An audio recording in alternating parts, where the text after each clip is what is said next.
Hey, everybody, this is Dr. Russ Jones. And Brad Kennan. We are wide open. How are you, my friend? I'm good. How are you doing? I feel like a champion tonight. I haven't been to the gym. I've been out here. So this is a very special podcast today. You know, we always, talk for 5 minutes to bring the guests on, but I got our guest sitting right here with us. Okay. I've ventured to the belly of the beast. Wow. I've ventured to right outside Washington, D.C. I'm in a bunker outside, just south of D.C. Brad, there's a window behind you. Is that a pseudo window? It's not a great bunker. It's bunker with views. What is so? Am I allowed to use your guys' real names, or I have Frank and Darren with us this evening. Okay. So Darren has been one of the four horsemen that we've hung out with for the last 15 years, right? Yeah. And I mean, what I'll say about Darren is that, you know how you had Bon Jovi's bus on our first camping trip. I was in a war-torn, cheap tent that I probably got from Goodwill or something, and my legs were sticking out of it. And when it rained, it came through, although it didn't rain that weekend. But I met Darren at that weekend too. So, two of my best friends were at that same expedition, and Darren suffered like me as well. He did not have a bus or anything like that. We probably just ate bologna sandwiches and protein bars and water while you had your personal chef inside the Bon Jovi bus. Okay. We all know that's definitely not how it happened. There was definitely a large Class A RV there. I do remember that. Yeah, there was a Class A, and there was two of them, right? Because there was the rich man from Florida, which, for the listeners, he was the guy that traveled around the country for all the BFRO expeditions, hauling all the thermals and all the tens of thousands of dollars worth of stuff that Matt Moneymaker had for these expeditions. And this guy was very wealthy from Florida, owned all these storage units. And his name was Jim. And there was him, and he'd pulled his up. And then, he had a Class A that was like maybe the road people would have been with Bon Jovi, whereas Brad pulled his up, and it was more of a Bon Jovi type Class A type thing. I think Jim was the roadie and Brad was Bon Jovi. Yeah. Right. Exactly. So exactly. Our other guest, Frank. So we're going to tell the story about Frank. Okay. Frank was minding his own business one day, and Frank walked through his living room with his wife and kids were watching Finding Bigfoot. And on the TV, Frank said, "That is a very nice golf shirt." Matt had a nice golf shirt on with a nice BFRO logo on it. And of course, his wife, Terry, took that as Frank must want to do this. So want to go on a Bigfoot expedition. Yep. So unbeknownst to Frank, Terry called you, correct? Yes, she did. 600, 700, 800 times. She will argue that it was 5. Okay. We've had this discussion earlier. She said it was 5. She was concerned. She was concerned that, so coming around, I do believe Father's Day or birthday, or it was his birthday. She whips out this folder and says, "Happy birthday, Frank. I'm renting you an RV. You're going to go on an expedition with one of your friends, and you're going to go find Bigfoot." And what did Frank say? What did you say, Frank? I said, "Are you out of your mind? You're going to send me out in an RV into the woods of West Virginia with every toothless wonder out there to go find some fictitious creature called Bigfoot?" All I wanted was the golf shirt. Right. Yeah. This could have all been solved with a golf shirt. It could have all been solved with a golf shirt. Much cheaper with just a golf shirt. And right. The golf shirt would have been cheaper. That's true. So Frank says, I do believe your words were in the terms of, if I'm going to go suffer, you are going to go suffer with me. Something to that effect. Something to that effect. So he ended up bringing the wife and kids out. They came to our expedition in West Virginia. That's the expedition I actually had my sighting. So they walked into a cabin. There's books, casts, people milling around and talking. And their youngest son looks at Frank and says, "Dad, these people really believe in this." And Yes. Frank's comment was, either we can join them and have a good time, or we can stand back here and make fun of them and go back to our camper and not enjoy the weekend. And it has been how many years? 11. It's been 11 years. 11 years. And he's one of the good guys, a good friend. You know, my wife and I come out to his place and hang out with him in his bunker out here south of DC, at least once a year. And we make Brad stay in the bunker. right. Brad, I stay in the bunker. Right. I mean, I think that the thing is, you know, people, you know, like, you remember that first time I went and saw Dr. Jeff Meldrum speak, and I was coming home and someone said, "Well, you know, what did you think?" And I was like, "Well, there was like some interesting people." And she's like, "You know, I don't want to be mean, but it's a Bigfoot thing, Russ, you know." And so, and when I went to the expedition, I was thinking, you know, the first one where I met you and Darren, well, if they're weird, I'm leaving. And then of course, you know, I meet you guys, but you know, Terry, Frank's wife, called me and she was concerned, you know, because she's trying to make sure that you know, we take this seriously when we go. You know, we interview all the people that want to go. They have to pay a fee. They have to pay a non-disclosure form. We want to make sure that it is something they are legitimately interested in, and just not something that they're going out there to, you know, not take it very seriously. And she called me several times. I mean, I got to know her pretty well. I have someone in the background calling bullshit. Really? I do. She's objecting to how many times that. Not multiple. Oh, it was definitely multiple.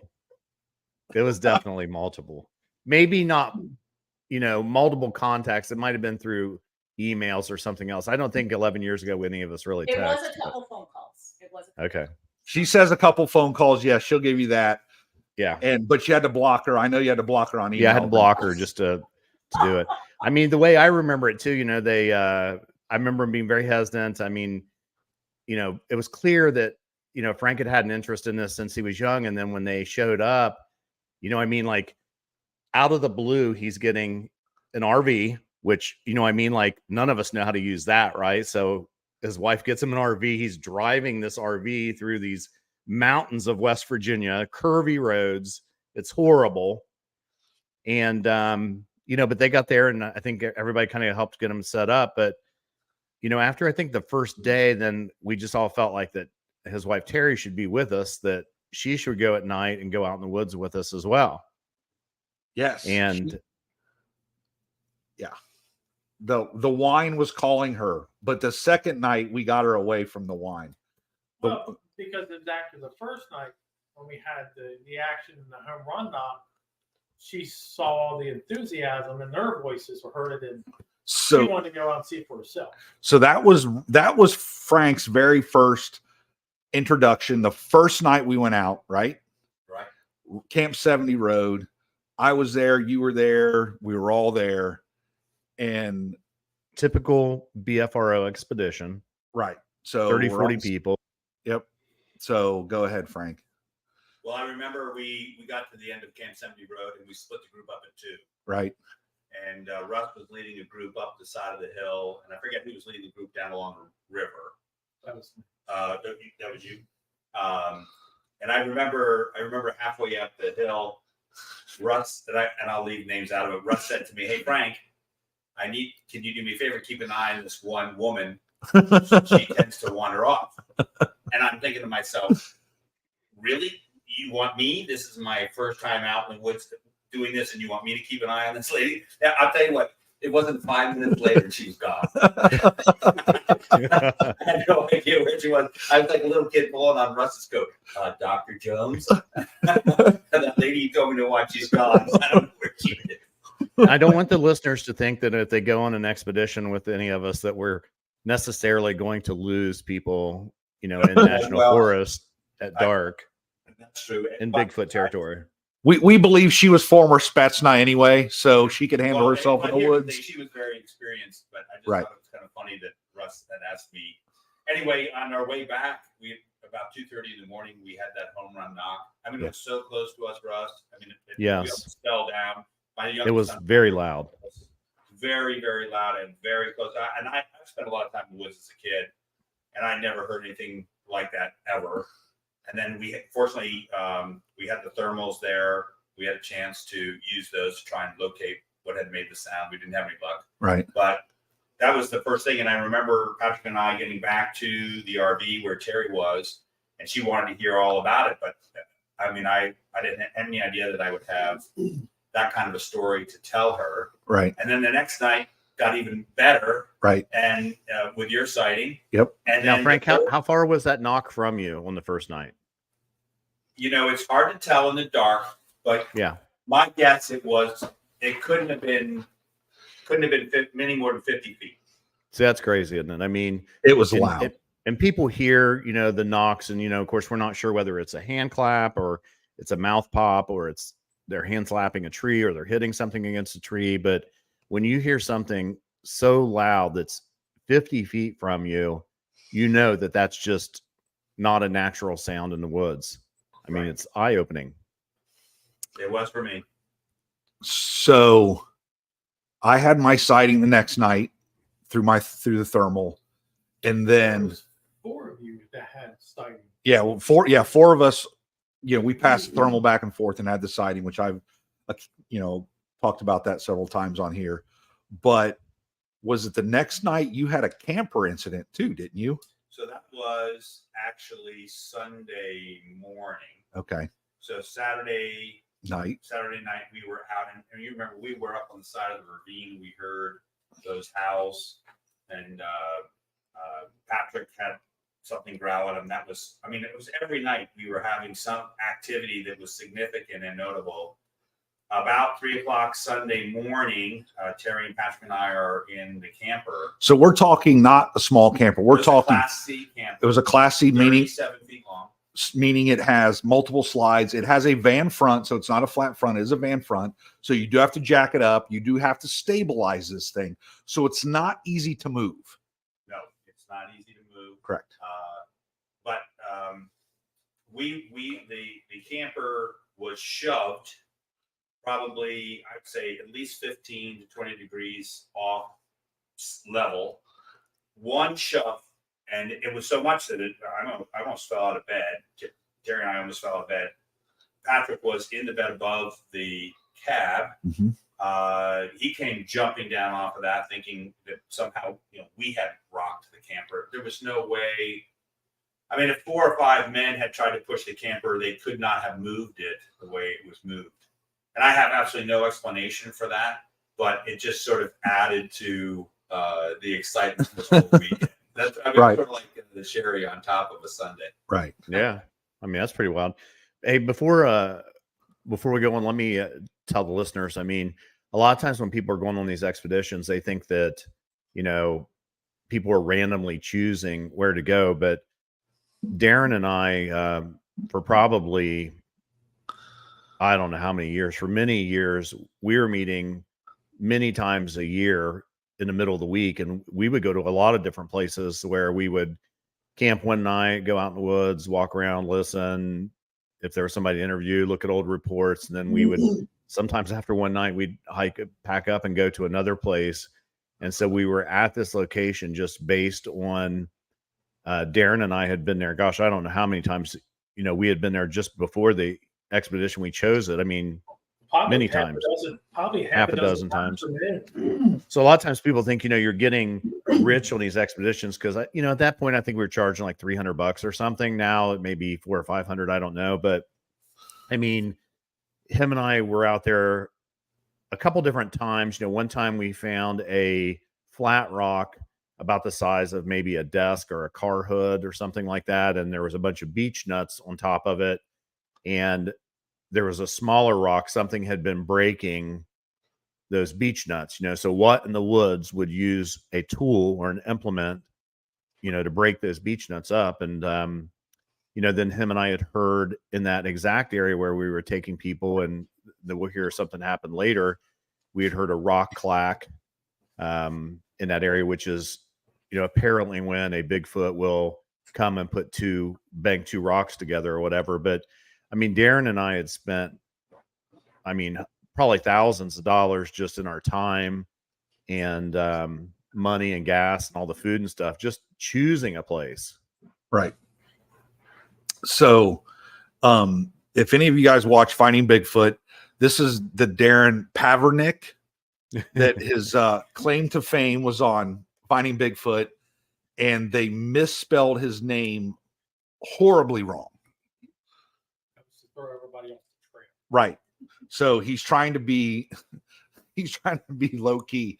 So I know that you and Darren have been on several outings together. You had one particular outing.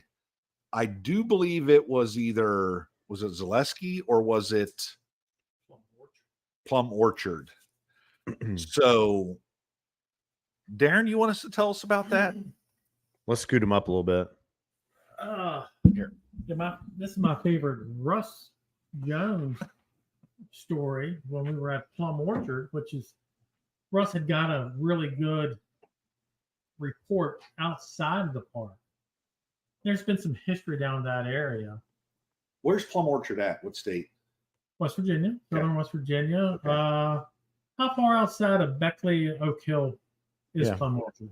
Close, 10 miles or so. Close to, it's on the West Virginia Turnpike for the people traveling through West Virginia. Was during that. Nice little small little lake there. You can't use power. Oh, I know exactly where it's at. I remember the sign. So yeah, so we scouted around, and same thing. It was me. That's a good 4-hour drive from the Eastern Panhandle down. So working the fire station. So I worked the night before, get off, come down. I'm tired. We hike all day. We set up. We got 2 tents out, and this is when Russ was still roughing it. He was still in a tent in a cot or that was the old days. Yes. And so we had set up a couple things. Same thing. We think we're smarter than everybody else. We're going to get the evidence that nobody else can get. So we put some apples out on the picnic table. I just recently had gotten a FLIR that I mounted on a tripod and was filming, and Russ had came up with the idea of putting some plastic totes out with some game cameras in it, and we were going to see if something approached us. I think, did you even smear some of the totes? I put some peanut butter and some blood on the thing, and I had put the game camera inside mounted, so whenever they opened it, I would get a face shot. Right. So we're across the campsite from one another. My tent's facing one way. But we're probably a good, 15, 20 yards, our tents. A little bit of distance, not overly close. And I'm fast asleep. And, of course, you got we got our little 2-way walkie-talkies on. And Russ is trying to get my attention. He's hearing something. He's something moving, hearing something. Something's after my life.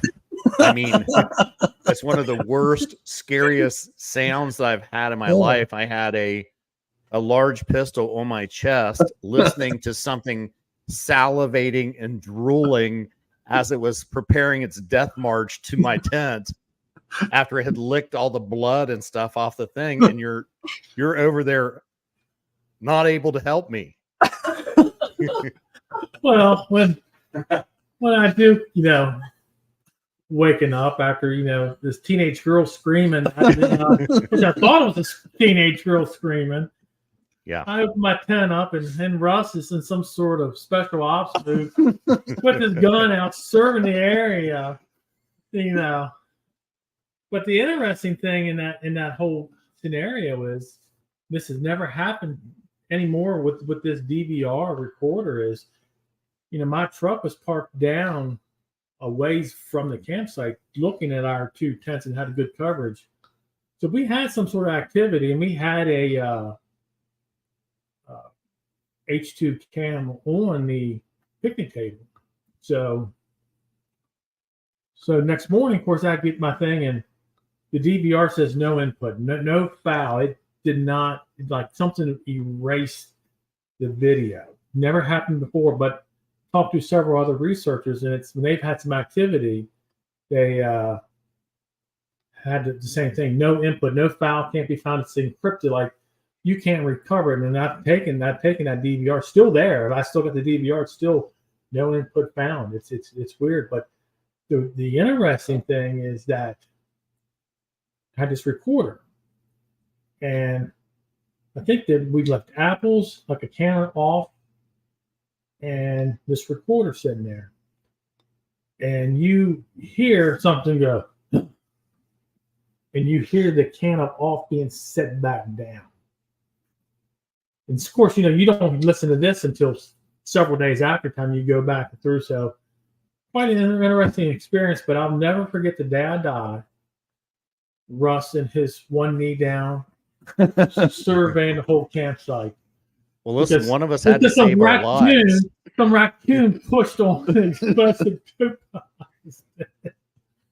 I tell you, that was I was definitely concerned for sure that night, no question.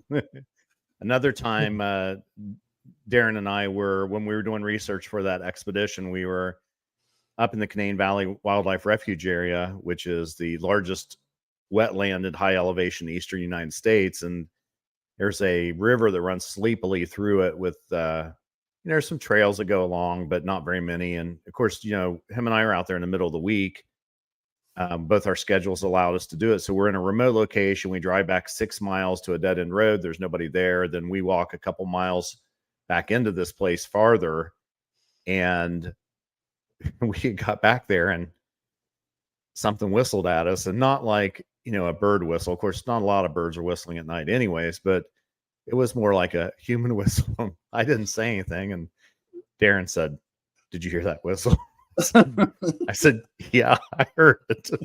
And of course, it's thick right where we are. And so, with thermals, you just can't see through that brush, but we're looking, and out of nowhere, that fog came up so heavy that we would continue to hear that whistle close to us. But in places, we had to literally use our thermals to be able to walk out, to be able to just see where the opening was, that the trail was. And I remember I was very spooked that night. Yeah, that fog was so thick, we basically had to put the thermal down close to the ground so you could see the thermal image of the ground too. That's how thick that fog had rolled in on us. Yeah, it's almost like that. What was that 70s movie? Was the 70s The Fall? Yeah. It was thick. It's interesting too, because we spent a lot of time up there, and I can remember when the TV show went up there, they wanted Darren and I to go in the woods with the guys from Finding Bigfoot. And, of course, no one ever knows this, but they actually had gotten lost in there that night, and somebody had to go get them. And I'm sure that they probably wouldn't appreciate us telling them that. But I mean, I remember I didn't want to go back up there. Darren and I had been up there so many times that I was sick of going up there and sick of the drive. And then they finally talked me into coming back up there, because they wanted to interview Darren and I for the TV show. And, but it was not for the faint of hearts for sure. But now, you can't even, I haven't been up there. I don't even know that I've been there since then, because, let me tell a story about losing my hiking staff. I don't know if you remember that or not, Brad, but when we are putting people in the woods, we're putting experienced people that we trust with a group of, 3, 4, 5, 6 people, and we're dropping them off. No white lights, they're with red lights, and they may be half mile, quarter mile, a mile in between groups. And so we had dropped these people off. And of course, Brad was like me. He was laying down when, with his group, they're all looking around the thermal. And of course, those of us who are used to being in the woods at night are just laying down. I'd went maybe a half mile further, and I was laying there by myself. And my first cousin, one of them had made me this beautiful hiking staff that had my initials and stuff on it. And I'm just, I don't know, it's like, 1 or 2 in the morning maybe, and your high elevation, the stars were beautiful, and I was just laying there looking at them. I wasn't on a trail, And Brad had texted me and said, you know, we got one here. You need to come back here. And so I got up and took off walking. Of course, I don't even think I was using my red light. You know, your eyes get kind of acclimated, and if it's clear, you can see pretty well. And so I was just walking through those trails. And right before I got, maybe just a couple hundred yards before I got to Bradnam, there was another one of those really loud wood knocks. There had been another Bigfoot apparently that was right there. And once I came walking through there, it made a wood knock apparently to alert the other one, and the other one just walked off. Yeah, it did. And the next week, it was in October, the next week up there at that high elevation, they got 3 feet of snow. I think it was a nor'easter or something came through early. And I thought, well, I'd forgotten my hiking staff. I'm like, I just had to go back and get it in the spring. So, I mean, it's off trail. It's 3 miles back in there or something. And I went back there in the spring and it was gone. And I was like, there is no way anybody beat me back here this spring. And I wasn't even on a trail, it was just kind of out there in the middle of nowhere. And then at the end of that weekend, one of our friends had an LDR recorder that he had put out. And I walked back with him to get that recorder, excuse me, and it had been moved. Something had picked up the recorder and had moved it. And we found it about 100 yards away. Yeah, because he had went back. Someone had went back who placed it with him. And they said, it's not there. It's gone. And we went back as a group, and it took us a little while to find it. It was moved quite a distance away. Yeah. A lot of interesting things happen like that. But we got into all that and we skipped. Frank was getting ready to tell us about the second night of his virgin Bigfoot excursion. Go ahead, Frank. Well, actually, Terry and I went out, and we were with another experienced investigator. And the second night, our group didn't have a whole lot of activity. It was actually Brad who had that thermal sighting when you were further down the trail from him. But again, this was at Blackwater Falls in West Virginia, which it was a great location. It's beautiful, and we just had the good fortune of having all that activity. I remember the next morning listening to Brad talk about the image that he had seen. Actually, 4 or 5 people in his group had seen through the thermal camera. The third night that we were out, though, we were way up on the side of the hill above the river itself. Okay. And we were with another one of the folks leading that expedition that time. And we were on the side of the hill, and it was kind of a Busy. well, it was busy because we were getting whistles, rock clacks, and even very close to us. I'll tell a little story. Our youngest son Patrick was with us, and he had walked away from the group down the trail to relieve himself. But that didn't last long because he came running back up very quickly, pulling his pants up and zipping his pants up because he had heard a growl. And not 2 seconds later, right next to where Terry was standing, we heard that same growl. And So again, when you say growl, do you believe it was it wasn't a small growl? It wasn't like a fox. It wasn't a raccoon hissing at you. You can hear fox. They sometimes they can scream. Squirrels even can make kind of screaming kind of noises. Sure. They can be very loud. Surprisingly, you don't think about it, but they can. But no, this was much more guttural. Okay. And it was down the side of the hill that we were on, the side of the mountain we were on. It's very steep. And it was probably 10 or 15 feet below us, right below the group, as we had stopped for about 20, 30 minutes. We were being very quiet. Nothing was happening. We were listening. We had heard the rock clacking earlier and the whistles earlier, 45 minutes earlier. And then we heard those growls. You don't have any idea what it is, but these are not familiar sounds. And if you've spent any time in the woods, you get used to the sounds that are there. And when you hear something that's unusual, you make note of it mentally and sort of emotionally too. Sure. Okay. Anyway, later on that night, we had heard a very loud howl across the ravine that lasted probably for 35, 40 seconds. And that was So that the standard Ohio howl type. Yes, amazing experience. Hey, Frank, let me ask you, I mean, so you're going on this expedition. Of course, you don't even really know you're going until, shortly before you're going on it. You go there, literally no one other than your wife and your son going with you. So was there a point when you were there that you thought that maybe, while the people were putting this on could be making these sounds, or was it apparent to you that it just wasn't possible for that to happen? Or did that occur to you at all? It occurred to me, but if you haven't, for those people who are listening, most of the people who are listening have been on expeditions before. They know, but they remember the first time they went out. I'm sure they do. And you think about that, but then when you're out there, you realize it's just not physically feasible for somebody to do that because of where we hike into. Somebody would have to go out ahead of you in the dark, sit there for 4 or 5 hours, wait for you to show up, and then try to pull off some kind of a scam. It's unrealistic. So I never, after an initial thought of it, and after I'd been out there for a half an hour, I was already into it. I never gave a second thought to it.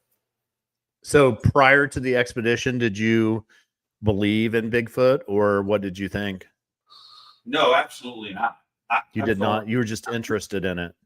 Well, yeah, like every kid. So I'm a kid of the 70s. And so, at that time, in the late 60s, early 70s, they were actually playing the Patterson film in movie theaters. Mm-hmm. It was kind of a big deal, but only for sort of people who are kind of on the fringe. And then, like any other kid watching shows like that, you sort of watch them and you're entertained by them, but you don't really think about them. At least I didn't beyond that. Mm-hmm. And I thought actually my wife was playing a joke on me when she decided to send me on this expedition. I was like, you got to be kidding me. And I have to tell you, I'm pretty certain that these creatures are real physical phenomenon based on the experiences that I've had personally. But even if you don't believe in it, let me say it this way. Whether Sasquatch is real or not, I would not have missed a single expedition that I have been on with you people, because I met and have kept some of the best friends of my life. Yes, me too. Because of this thing called Sasquatch. And so I would trade that for anything. Have you had other experiences since you've been out? I know that you try to get out, a couple times a year if you can arrange it. So yes, but nothing more notable. My wife and I, when I retired, we moved out to a rural area in Virginia, right near the Shenandoah River. And I remember early on, one of the very first evenings, I ventured out into the woods behind our home, and I decided just to do a howl, just for yucks. It was quiet. It was a really wonderful night. It was starry, and I thought, I should just give it a shot. I'm right along the river, and who knows? So I gave a howl, and I waited for 30, 40 seconds, and sure enough, way off in the distance, I got a response. Wow. And in fact, the next day I picked up the telephone, called our mutual friend, Monongahela. He came out, put out a long-term recorder there, and it was out all winter long. Nothing.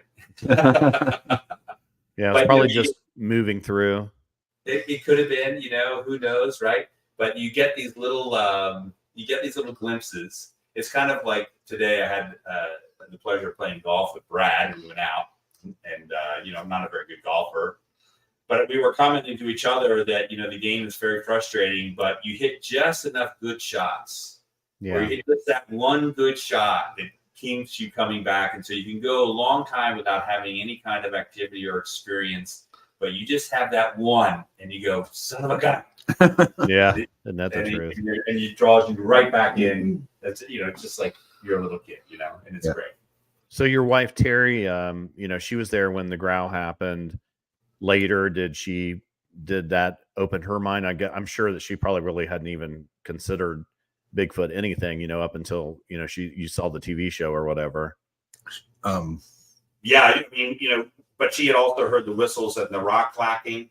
Yeah, all of those things that she had heard on that expedition. I think all of those have, whether she believes it 100% or not, I think that's up for her to say. But I think she's certainly open to the possibility that these creatures are real.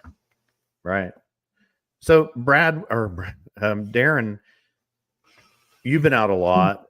Have you had any encounter or thing happen to you that stuck out the most in your mind, over the years? I mean, I think expeditions on like 8 or 9 different states. And then really you have more expeditions where really nothing happens than you do expeditions that do happen. I mean, that expedition there was just extraordinarily active. Everything just aligned right on that, whether or not we did a really good job scouting and just getting it right, or we were, just lucky. But there's been a couple of things that I've had happen you just can't explain. You want to give the listeners any examples? Well, I mean, I've gotten return calls, knocks, whoops. I've seen something huge in between 2 trees on a thermal. I don't know what it was. I couldn't make it out. It's one of those things, something else gets your attention, you turn and it's gone in a flash. But one thing that happened that I really cannot explain, and I got this on recording, you can hear us talking about it. We were in Northwest PA, and then this was actually my second, I guess, expedition I was ever on. And we're driving and got people in a pickup truck, and we're coming through this area of the national forest, and you see this bolt of light leave the ground and go straight up to it, disappears. To this day, I cannot explain what that was. Nothing I've ever seen before, never seen since. But we all witnessed it. There were like 5 of us, and you can talk about it. It's one of those weird things. Was it Bigfoot related? I can't tell you. I can't tell you what it's related to, but it's one of those things that's I've never seen before, never seen since. It's That's interesting. That's probably the weirdest thing I've seen now. I know Brad and I had on Matt Pruitt last week, and we didn't get to talk about it, but lights historically across the world are very common. People see, monster lights, mountain lights. They have all kinds of swamp gas, all these different names for these lights, but it's always interesting. He made the point that many times it's Bigfoot people that are out in the woods at night and see them, and so they naturally attribute it to a Bigfoot. But his point was, there's more possums or coons or, coyotes are out there. Why would you not say that they're related to possum lights or coon lights or, some other type of wildlife? But because you're in the woods looking for Bigfoot, that people want to attribute it, naturally to a Bigfoot type thing. And of course, I think Brad and I had talked about earlier on one episode that, there's some studies that show that there's some energy, some balls of light that will come off from areas that have tectonic plates in them. And of course, if you're in an area where there's, tectonic plates or activity, those can be enforced a lot of times in, an area where people are looking around for Bigfoot. So I'm not sure that there's a relationship, but man, people see some weird stuff out there like that. Well, and you know me very well, and you know how you and I think, Brad thinks, is that we eliminate, what was it or what wasn't it. So then you pinpoint, and that's how I, treat this whole subject is, I don't say if I hear something in the woods, that's a Bigfoot automatically. Yeah. What is it or what isn't it? So you have to eliminate, and then it goes to what I always say, it's the theory of Bigfoot. It's not proven yet. We haven't had a body to examine to prove it or anything. Everything is all theory, conjecture at this point. It really is. What you believe is what you believe. What I believe is what I believe. It's all theory. We all have our theories of what it is and what it could be. Yeah. Yeah, I think that one that you went there, the there's a game camera photo that's controversial called Jacob's Creature. And I think that when you guys were in Pennsylvania, you were near where that game camera photo came from. That is correct. I was trying to keep that anonymous, but thanks for busting that. Oh, that was so many years ago now that, who knows what's going on up there. Right. Bigfoot's kind of like with the researchers, you'll have people come in. I mean, Darren said the first time, many times you have nothing happen on an expedition. And the one where we all met, which was in Ohio, back then, Matt Moneymaker still went on all the expeditions. Now, he didn't stay in a tent or anything like that. He was like tired of that whole thing and staying in a hotel, which all of us eventually get to that point. And so it was great to spend time with him. And I know I was out one night with him for 3 or 4 hours, just him and I talking and getting to ask him questions, even though there was nothing, going on at that time. And, but it does happen a lot. When you're the expedition leader, man, you sweat it a lot because you want these people to have some type of experience. And I wonder sometimes if that's why some of the expeditions, the standard is so low, but anyone that's around you guys, my group of friends, know that our standard is very high when we're in the woods for us to think that. I remember, I think it was 40 years from when I came into the BFRO before I had something happen in the woods that I could not explain naturally. And I'm going to the very hottest places. I'm getting all these reports, probably did maybe 100 reports just in that first year or something. And I didn't have anything happen.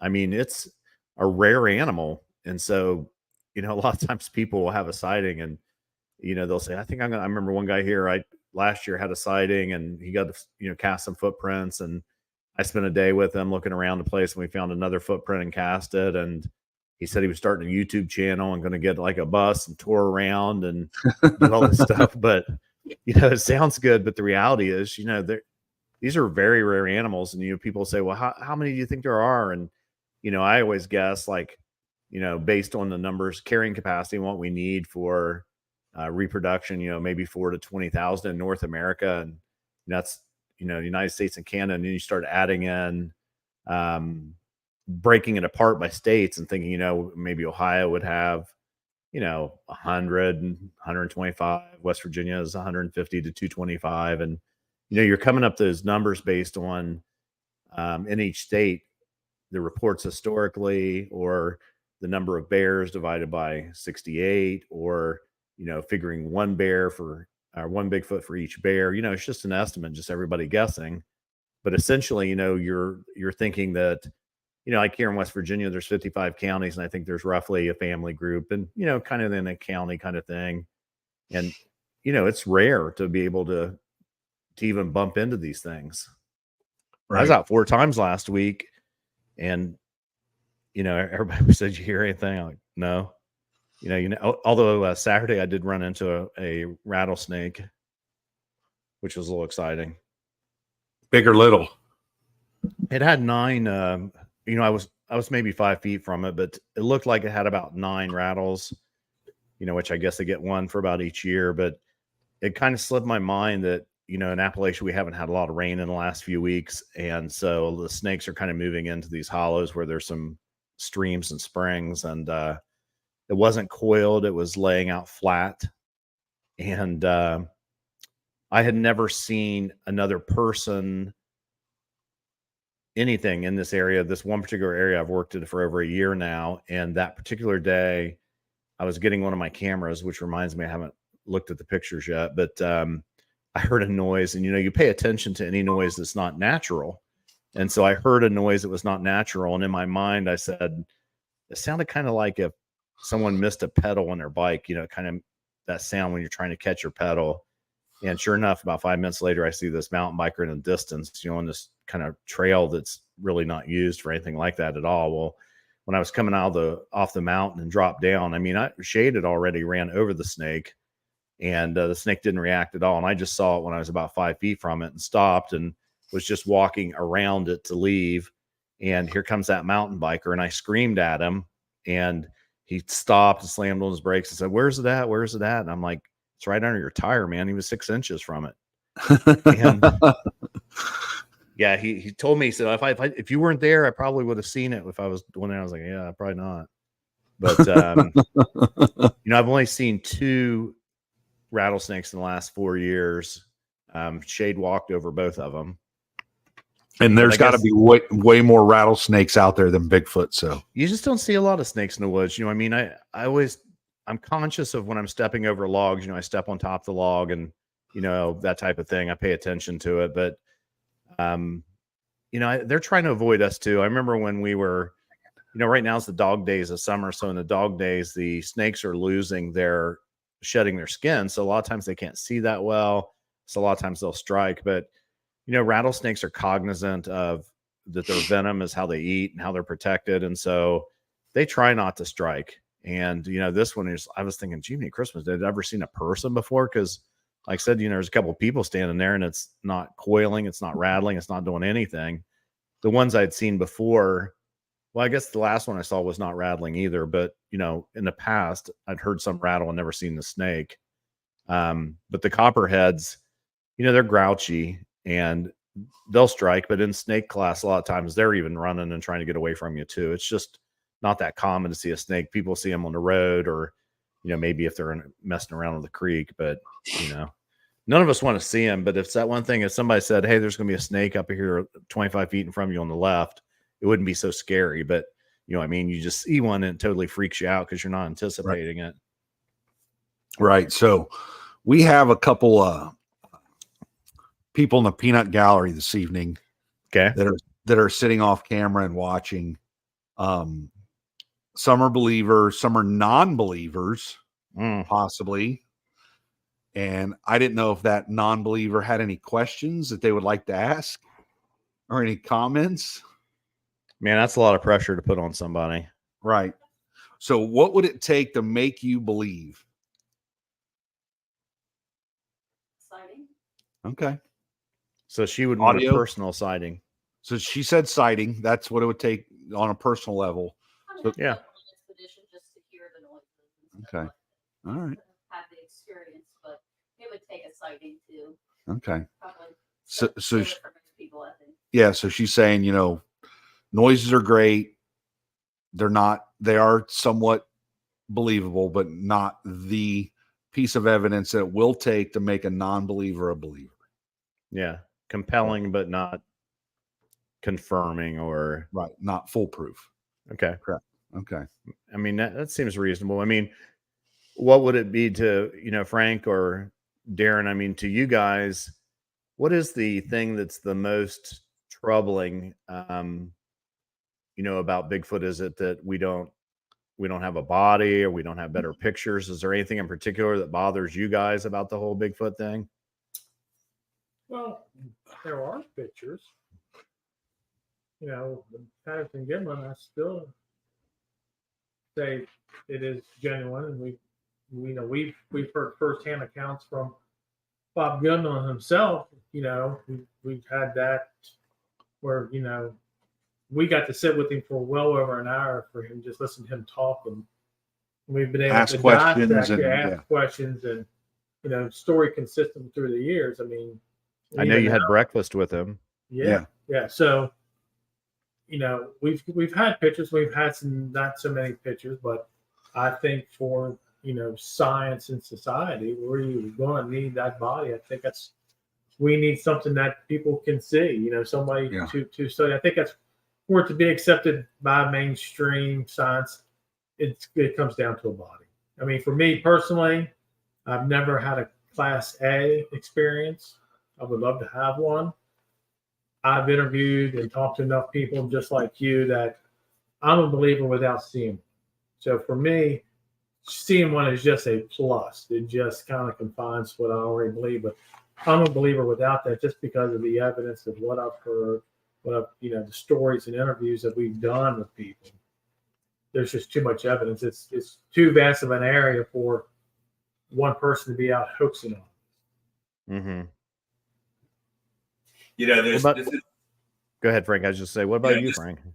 Yeah, well, I'm going to come at a slightly different angle. This is a very interesting dynamic because most of the people who, even those that we go out on expeditions with, they live in the suburbs or they live in a town. They live around other people. Very few live in very rural areas. And the reason I mention that is because it's not in our experience. So for us, or for many, you say, well, I would need to see one to believe. But you go up to Seattle, you go up to Washington State or Oregon, and there are articles in the newspaper or on news stories on TV virtually weekly. So, Mrs. Jones was going down Highway 9 and she hit one, or she clipped one, with her car, or so-and-so was out fishing. He saw one, stealing fish out of a fish bucket. And to them, it's that, of course they're real, because it's in their experience base. They grew up hearing about it, learning about it, seeing it, stories told about it. For most of us, though, it's foreign to us. So the burden of proof becomes very different, depending on what your life experience is. And so, what's proof to one person is right. So, it's in the eye of the beholder for many. What would you like to have happen, Frank? I mean, would you like to have a close sighting, or wouldn't like to have one, or? Oh, absolutely. Right. I mean, I'm already sort of, what's the right word? I'm sort of already acclimated to the whole genre. So I would love to see one personally. And then I could stop. I could say, okay, yeah, they're absolutely real. I mean, I'm sort of there already. And I think, I listened to one of your other podcasts about upcoming DNA studies. And, the preponderance of evidence is building. And I think if that comes back with positive results, then I think it's just a matter of time. That's sort of how I feel about it. But I would really love to see one. I mean, you're out in the woods, you see an elk, a bull elk for the first time in your life, and you're overwhelmed.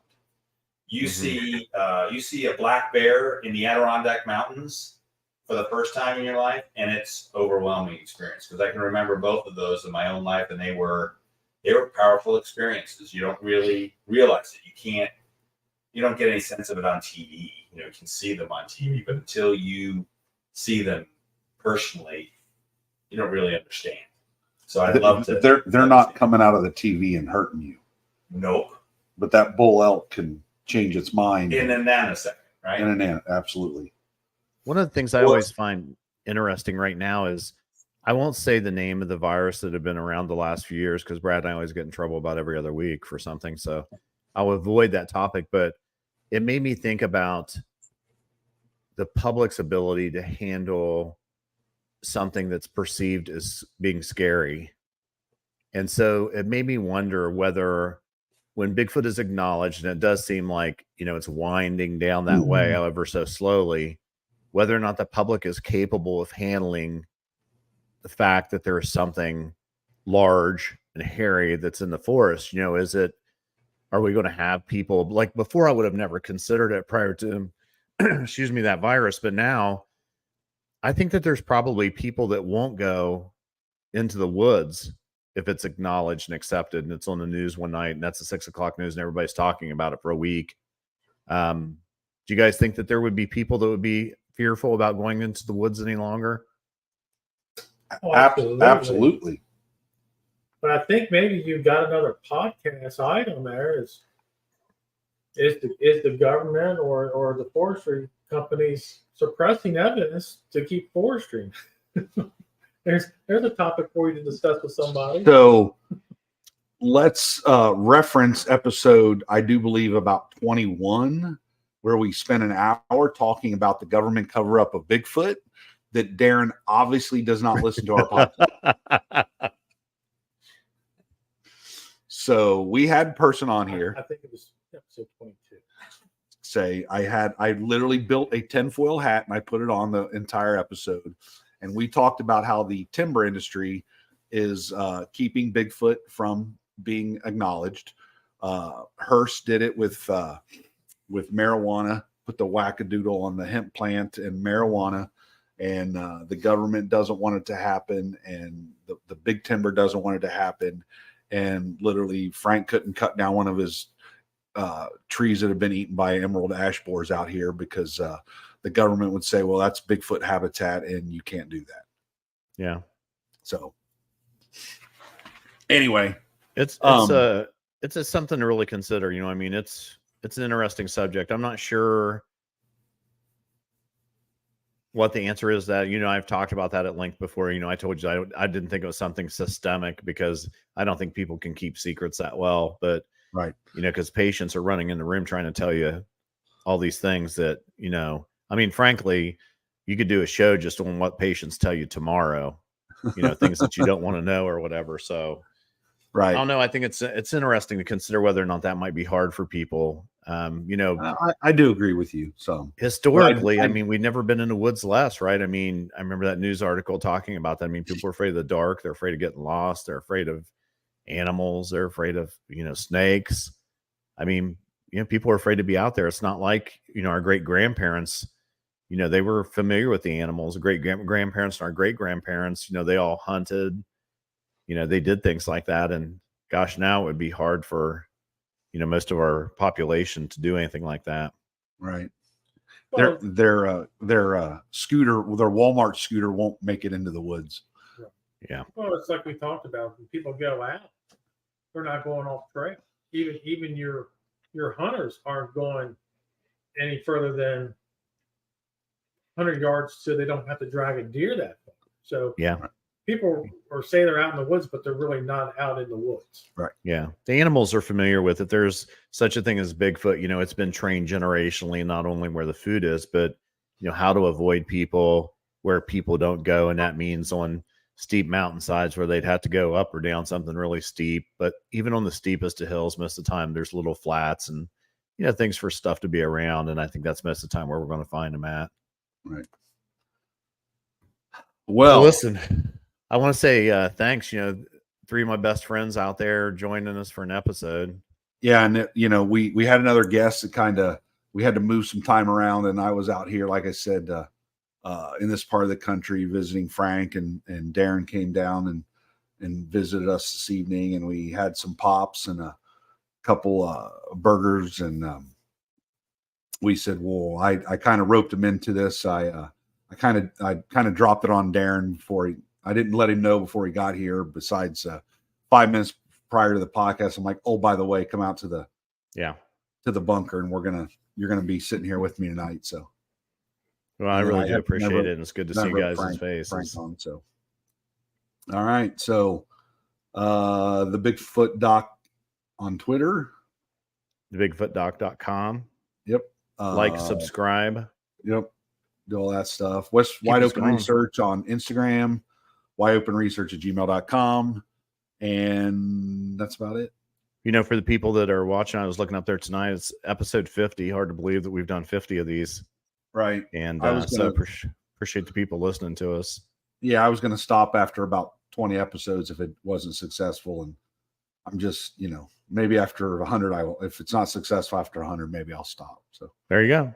I mean, you're going to get a green thing, right? One that's not made from like some country that's scraped up there.